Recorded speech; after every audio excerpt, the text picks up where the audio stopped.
السلام علیکم ورحمۃ اللہ وبرکاتہ۔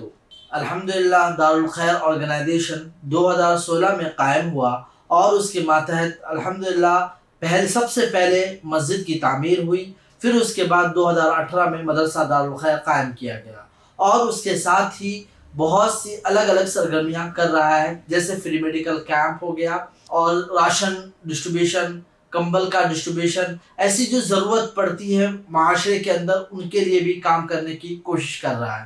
اور ساتھ ہی مدرسہ بھی چالو ہے جس میں الحمدللہ ابھی 160 بچے زیر تعلیم ہیں اور 21 بچے حفظ میں ہیں۔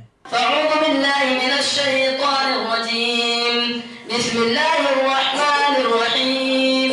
قرآن کریم میں رب الجلال کا ارشاد ہے وَأَنْتُمُ الْأَعْلَوْنَ إِن كُنتُم مُؤْمِنِينَ، کہ تم ہی سربلند ہوں گے اگر تم مومن ہو۔ یہ ارشاد پاک ہماری پوری تاریخ کا انتشار ہے اور اسی میں ہماری ترقی کا راز مضمر ہے۔ اگر پوری دنیا میں فساد ہی فساد پھیلا ہوا تھا، چاہے روم ہو یا ایران، پاکستان ہو یا ہندوستان، یورپ ہو یا ایشیا، روز زمین کا کوئی خطہ ایسا نہیں تھا جہاں لوگ امن و شانتی کی زندگی بسر کر رہے ہوں۔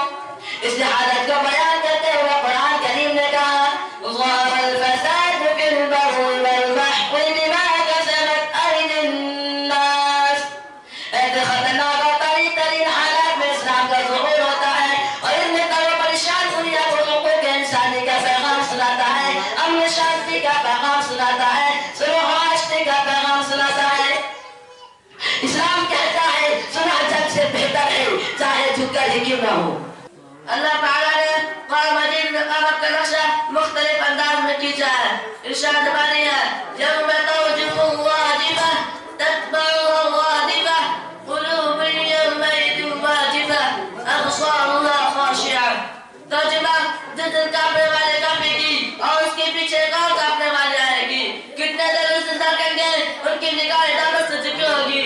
پہلے جنگ کا سماج وہ جنگ کا جو ساری دنیا کو زمین پہ تباہ کر دے گی، اور دوسرے سے مراد تمام مردے زمین سے زندہ ہو کر نکل آئیں گے۔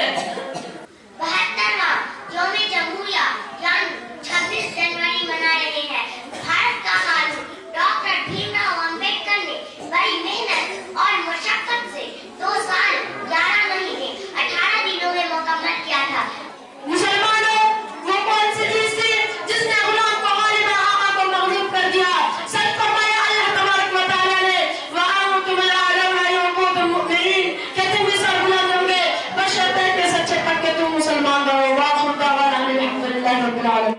اور یہ مدرسہ اور یہ جو مسجد تعمیر ہوئی ہے یہ آپ لوگوں کے تعاون سے ہی ہوا ہے، اسی لیے ہم آپ تمام دوست احباب سے اس رمضان میں خاص کر اپیل کرتے ہیں کہ آپ مدرسہ دارالخیر کو اپنے تعاون سے مدد فراہم کریں، اس لیے کہ آپ کے تعاون کی بہت ہی زیادہ سخت ضرورت ہے۔ مدرسہ دارالخیر کو سالانہ اخراجات 5 لاکھ کے قریب آتا ہے۔ آپ لوگوں سے زیادہ تعاون کرنے کی اپیل کرتے ہیں، آپ زیادہ سے زیادہ تعاون کریں، انشاءاللہ اللہ تعالیٰ اس کا بہترین اجر دے گا۔ جزاک اللہ خیرا و احسن الجزاء۔ السلام علیکم ورحمۃ اللہ وبرکاتہ۔